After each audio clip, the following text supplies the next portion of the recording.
Hey guys, today I want to take a look at the best case scenario for the Democratic Party in the 2024 presidential election with Joe Biden as the Democratic nominee, as the incumbent president who has been saying that he will be running for re-election. So although that isn't exactly true, I think that he will make a decision later on. He's just saying that right now, but Joe Biden currently is the frontrunner for his party's nomination, and in my opinion, he is by far the best candidate that the Democratic Party can put up in 2024. Kamala Harris is just far too unpopular for vice president to be viable as a nominee, and Pete Buttigieg alienates just too many voters. And really, I mean, these bottom four really don't stand a chance. AOC does not stand a chance on the national level against any Republican, including Donald Trump, especially Donald Trump. Warren, Clinton, and Sanders are all, far too old to run for this nomination. So the Democratic Party right now, Joe Biden really is the only viable nominee right now for them. And so his approval rating is not a good sign for the Democratic Party's chances in 2024.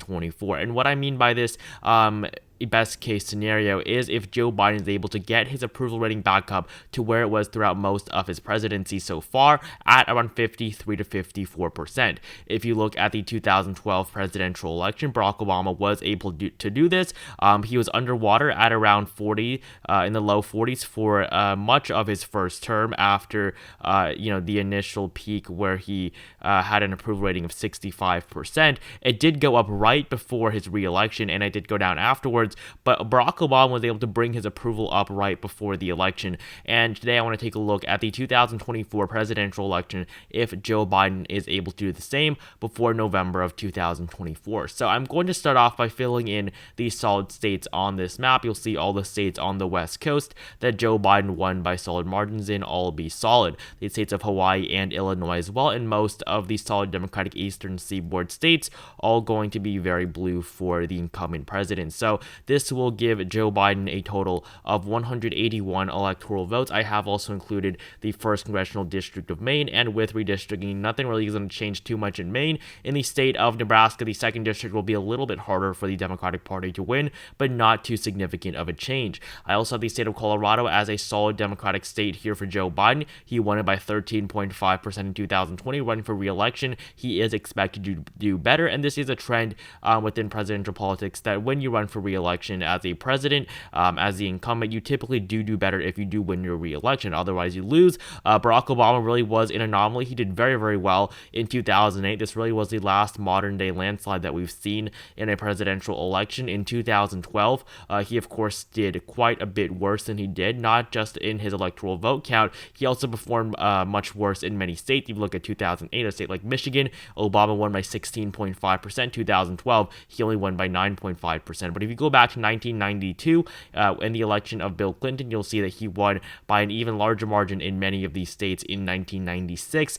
Illinois went solid from in 1996, Michigan 13.2%. You look at 1992, Illinois was likely, and Michigan was only a margin of 7.4%. So typically, when running for re-election, presidents do better. You saw this with Bush as well, 271 electoral votes in 2000, and then 286 in 2004. Also, getting the margins up in many of these southern states as well. So definitely that is a trend that incumbents do better in their re-elections if they do win. So Joe Biden right now, I have him up at 191 electoral votes. For Donald Trump and his solid states, I have the at-large vote in the 3rd District in Nebraska, as well as many of these other states in the middle of the country. I'm going to exclude Kansas and Missouri for now, as well as the states of Mississippi and Montana. So with these solid states filled in for Donald Trump, I have 86 electoral votes for the former president to Joe Biden's 191 from their solid states. Now, before I want to take a look at the likely states on this map, I do want to take a look at some of the head-to-head polling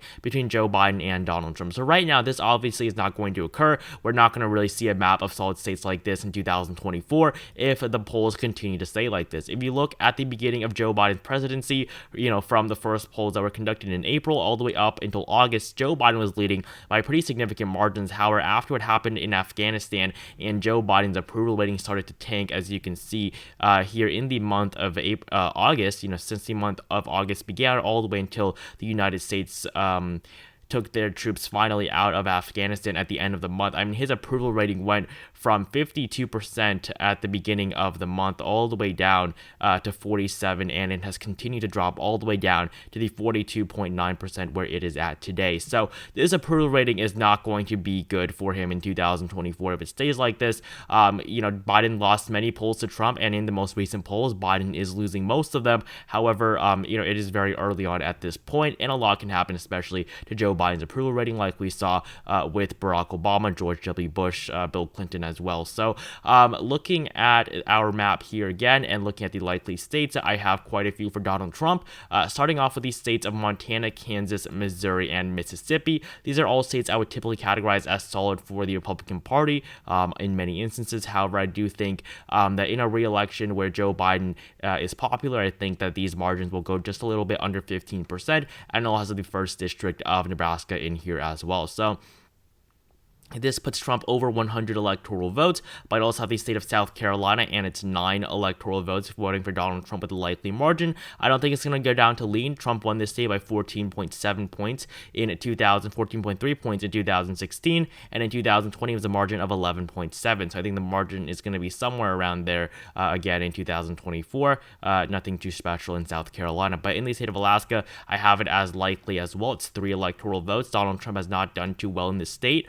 In 2008, John McCain won it by 21%. In 2012, it was only a margin of 14, and a 14 again in 2016. And in 2020, it went all the way down to 10.1%. So this state, the state of Alaska, one of the most conservative states in the country, has not voted for a Democrat on the presidential level in a very long time. I believe the last time was with the re-election actually of Lyndon B. Johnson in 1964. That was the last time that a Democrat ever won in the state of Alaska, and he ran against Barry Goldwater. So in the state of Alaska, it has a very long Republican voting history, and the state is going to continue for Donald Trump no matter what, giving him now 125 electoral votes. I also have the state of Iowa as a likely state. I'm not going to include Ohio on this. I think Iowa would just be a little bit more conservative in terms of voting for Trump than the state of Ohio, and so that's why I have it 6 electoral votes as being likely for the former president. For Joe Biden and his likely states, starting off with the state of New Mexico, 5 electoral votes. Not too surprising here. He won this state by 10.8% in 2020. This state voted for Hillary Clinton by 8% in 2016. In 2012, 10% for Obama, and in 2008, actually 15% for Barack Obama. So this state, it has not made too many advances to the left since Barack Obama won it in 2008, flipping it from the margin of 0.79% for George W. Bush just 4 years prior. So this really was a massive shift to the left. If you look at the 2000 election, Gore barely won it by less than 0.01% of the vote. So this really was not less than 0.01, but less than 0.1% of the vote. But, did vote for the Democratic Party previously before this. So in the 2024 election, I do have it as likely for Joe Biden. I also have the state of Virginia as likely, another state Joe Biden won by 10%.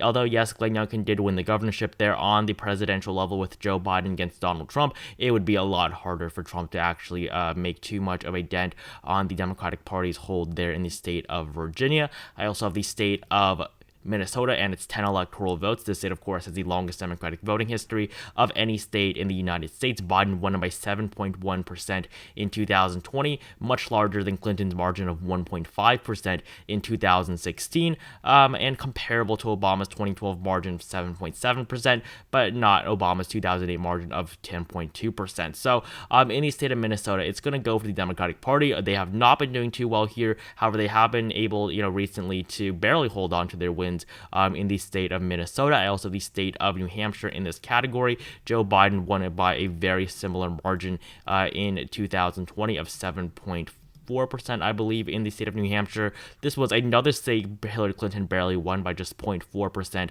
in 2016. So in the state of New Hampshire, I think Joe Biden will hold on to that likely categorization, winning by over 7%. And I also have the at-large vote there in the state of Maine, giving Joe Biden 225 electoral votes with his solid and likely states to Donald Trump with 131 electoral votes. So around a 100 electoral vote lead currently for Joe Biden. Now I want to take a look at the lean states. Starting off the lean states I have for the GOP, starting off with the state of Ohio, 17 electoral votes. I think the margin could go down just a little bit, under 7%, and put this in the lean category for Donald Trump in 2024. Now, of course, Joe Biden did not really improve too much off of Trump's margin in 2016. Trump won the state of Ohio over Hillary Clinton by 8.1% in 2016. In 2020, Trump won the state still by 8%, even though many people expected Joe Biden to do a lot better than him, like he did than her in 2020. He really did not. He basically lost the state by the same amount, winning 45% of the vote. Hillary Clinton won 43%.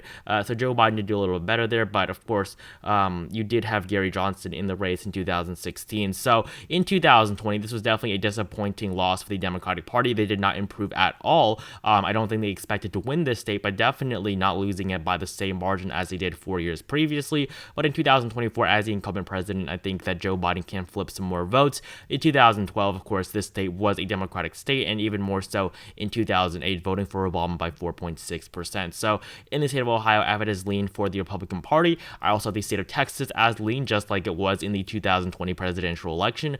It's 40 electoral votes I will have going for Donald Trump. In 2020, Trump only won the state with a lead margin of 5.6. In 2016, it was 9%, and in 2012, it was a solid margin for Mitt Romney. So Donald Trump definitely has done very poorly in this state in his 2 elections, and in his third, I don't think he will do any better. I think that the margin will actually go under 5.6% in 2024. I think that it can go all the way down to 3 to 4%, and that would be really devastating for the Republican Party as they continue to lose control over, one of the most important stronghold states, a state that has not voted for the Democratic Party on the presidential level since 1976 and the election of Jimmy Carter. So 40 electoral votes from the state of Texas for Donald Trump, also the 2nd Congressional District of Maine, and this will give Trump 189 electoral votes with his solid, likely, and lean states. For the incumbent president, I have the 2nd Congressional District of Nebraska. I think he'll be able to hold on to it.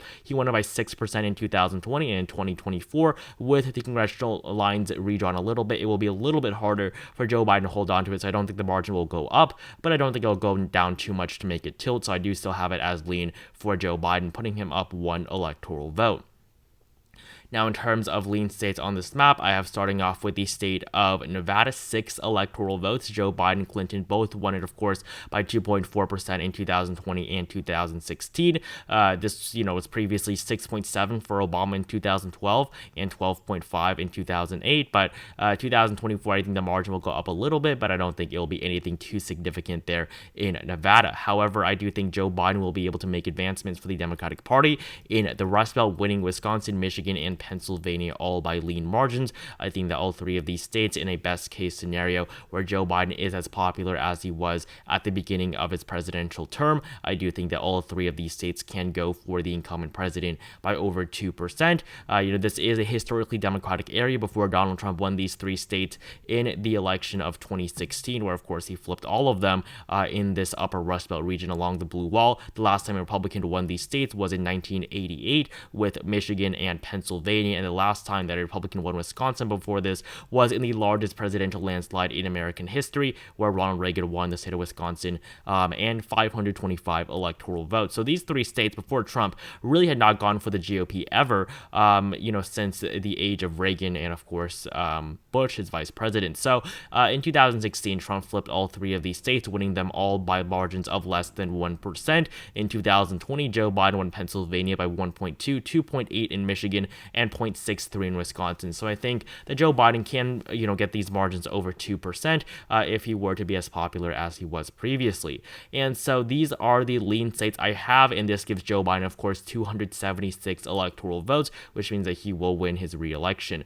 And now I want to take a look at the tilt states on this map, starting off with the 2 states that Joe Biden actually won in the 2020 presidential election, and those states, of course, being the states of Georgia and Arizona. So 11 electoral votes in Arizona, 16 in Georgia. I think that in both of these two states, Joe Biden will be able to do pretty well in.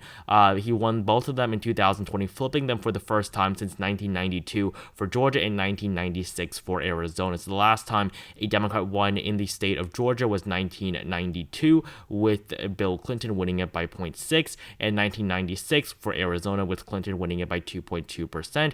And of course, Clinton did not win it in 1992. So in these two states, they're both states that the Democratic Party has won both Senate seats in, with Warnock and Ossoff in Georgia and Sinema and Kelly in Arizona. So these two states, the Democratic Party has done very well in recent years, as these two states continue to shift to the left, with their populations increasing, especially in those metro areas of Atlanta in Georgia and Phoenix in Arizona. So I have both these states as going tilt, as the demographics continue to change in favor of the Democratic Party, while these upper Rust Belt states continue to shift to the right.